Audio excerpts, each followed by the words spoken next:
साथियों अस्सलाम वालेकुम। जैसा कि आप लोगों को इससे पहले हमने बिहार उर्दू ट्रांसलेटर या फिर उर्दू सहायक की बहाली के बारे में बताया था, उनसे संबंधित आप लोगों को फॉर्म भरने की प्रक्रिया बहुत जल्द स्टार्ट कर दी जाएगी।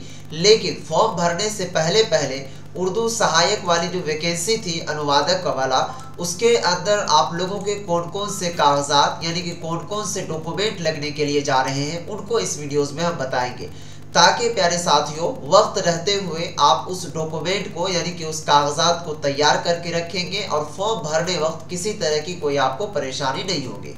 चलिए सबसे पहले आपको हम उस डॉक्यूमेंट का लिस्ट दिखाते हैं जिनको हमने उनके ऑफिशियली नोटिफिकेशन से लिया है। सबसे पहले देखिए, वो जो बहाली स्तर है वो मौलवी लेवल पर बहाली है, ठीक है। या तो आपके पास मौलवी की सर्टिफिकेट होनी चाहिए, या नहीं तो अगर आप इंटर पास किए हैं बिहार बोर्ड से तो आप इस फॉर्म को फिलअप कर सकते हैं। ओके, यहाँ तक ये चीज़ें क्लियर। तो इसके अंदर जो सबसे पहला आपका कागज़ लगने वाला है डॉक्यूमेंट, अगर आपने मदरसा बोर्ड से पढ़ाई किया है तो आपके पास फुकानिया का मार्कशीट, अगर आपने बिहार बोर्ड से पढ़ाई किया है तो मैट्रिक का मार्कशीट, ठीक है। अब मैट्रिक के अंदर दो सर्टिफिकेट होता है और फुकानिया के अंदर भी एक होता है मार्कशीट, एक होता है सर्टिफिकेट, ठीक है। तो ये दोनों की ज़रूरत आपको पड़ेगी, मार्कशीट का भी और सर्टिफिकेट का भी। तो फुकानिया वाले स्टूडेंट भी और मैट्रिक वाले जो है तो इन दोनों को पहले तैयार कर लीजिएगा, हालांकि आपके पास होगा ही। उसके बाद नंबर 2 में जो कागजात है वो मौलवी का है। मौलवी का आपको मार्कशीट और सर्टिफिकेट ये दोनों आपको मदरसा बोर्ड की ओर से प्रोवाइड करवाया जाता है। अगर नहीं होगा तो इसे बेहतरीन तरीके से खोज करके रख लीजिएगा, क्योंकि बहाली का फॉर्म जब अप्लाई होगा तो उस टाइम कोई भी सुनवाई आपकी नहीं होगी।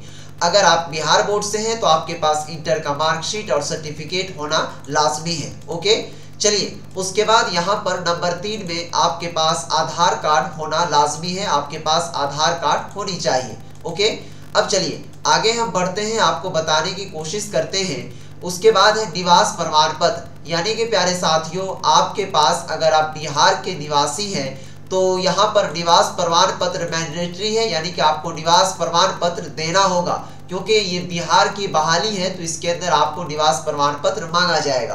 तो ये बिल्कुल आसानी से निवास प्रमाण पत्र बन जाता है, कोई दिक्कत कोई परेशानी नहीं होती है। उसके बाद यहाँ पर जो 5वां डॉक्यूमेंट है रिजर्वेशन कैटेगरी में, अगर आप रिजर्वेशन कैटेगरी में आते हैं जस्ट लाइक ओबीसी, ठीक है, ईडब्ल्यूएस और भी बहुत सारे जाति हैं जो कि कैटेगरी में आते हैं, जैसे मुस्लिम के अंदर भी है बहुत सारे जात हैं, जैसे शेख है, खान है, गुजरा है, धूनिया है, इस तरीके के जाति हैं, ठीक है। उसके बाद गुज्जर वगैरह भी आता है, तो बुरा नहीं मानिएगा, लेकिन जो जाति है उनके बारे में आपको हमने बताया, तो वो सब जाति अपना बनवा लीजिएगा, तभी जाकर के आपको रिजर्वेशन मिलेगा। उसके बाद नंबर 6 में है कैटेगरी सर्टिफिकेट, ठीक है। तो कैटेगरी सर्टिफिकेट में वो है जैसे कि मान लीजिए अगर कोई शख्स होंगे वो क्या कहते हैं खान जाति में या फिर गुजरा जाति में या फिर धूनिया जाति में, ठीक है, तो उन सब के लिए ओबीसी बनता है, ठीक है। उसके बाद एनसीएल वगैरह बनाना पड़ता है, तो वो सारे आप जाति बनवा लेंगे और कैटेगरी सर्टिफिकेट याद रखिएगा ज़रूर बनवा लीजिएगा। जैसे कोई शख्स है कोई जो जनरल कैटेगरी में आते हैं, जनरल कैटेगरी में वो माना जाता है मुस्लिम के अंदर जो शेख हो, ठीक है। तो उन सब के लिए जो प्यारे साथियों आपके पास ईडब्ल्यूएस सर्टिफिकेट होना लाजमी है, तो यहाँ पर आप ईडब्ल्यूएस सर्टिफिकेट बना लीजिएगा जनरल वाले, ठीक है। और जो क्या कहते हैं इस तरीके से जैसा कि आपको जाति बताया वो सब में है, तो आप देख लीजिएगा कि उसमें कौन सा सर्टिफिकेट, तो उसमें ओबीसी वाला लगता है, एनसीएल वगैरह लगता है, तो ये सारा चीज़ आप तैयार कर लीजिएगा। ओके, उसके बाद प्यारे साथियों मोबाइल नंबर सभी के पास रहता है, नंबर 7 में, नंबर 8 में ईमेल आईडी और नंबर 9 में आप अपना एक फोटो, ठीक है, और एक हस्ताक्षर यानी कि सिग्नेचर है, तो सिग्नेचर तो भैया सबके पास होता ही है। तो ये जो सारे डॉक्यूमेंट कागजात आपको हमने बताया, इनका अगर आप लेना चाहते हैं प्रिंट तो मैं आपको इंस्टाग्राम पर शेयर कर दूंगा, मेरा इंस्टाग्राम आईडी है L2 भैया, वहां से जाकर के फॉलो करके हमको मैसेज कीजिए, इंशाल्लाह आपको वहां पर हम भेज देंगे प्यारे साथियों, ताकि आप इसका जो भी डॉक्यूमेंट है उसको निकाल करके अच्छे तरीके से आप रख लेंगे।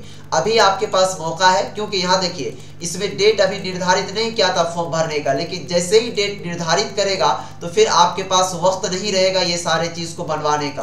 तो तो इसीलिए जल्द से जल्द बनवा लीजिए। यहाँ देखिए जो बहाली थी 1064 पदों पर यह बहाली होना है, याद रखिएगा। और ये उर्दू सहायक यानी उर्दू ट्रांसलेटर इस तरीके से कह सकते हैं उनकी बहाली है। इसके अंदर सैलरी भी बहुत ज़बरदस्त रहती है। सालाना जो है यहाँ देखिए बिहार सरकार 68,70,58,848 रुपया देने वाली है। तो याद रखिएगा, इसके लिए ये सभी कागजात को आप बना करके रख लें। अगर किसी तरह की कोई डाउट परेशानी हो तो मुझसे इंस्टाग्राम पर कॉन्टेक्ट कीजिए, इंशाल्लाह सारा हल कर देंगे। फिर मिलते हैं नेक्स्ट वीडियोस में। इसी तरह की हेल्पफुल वाली वीडियोस को पाने के लिए चैनल को जरूर सब्सक्राइब करके रख लें। अगर सब्सक्राइब नहीं कीजिएगा तो फिर जॉब्स की अपडेट नहीं मिलेगी, अपडेट नहीं मिलेगी तो फिर आप फॉर्म भी नहीं भर पाएंगे। तब तक के लिए बाय, खुदा हाफिज, अस्सलाम वालेकुम।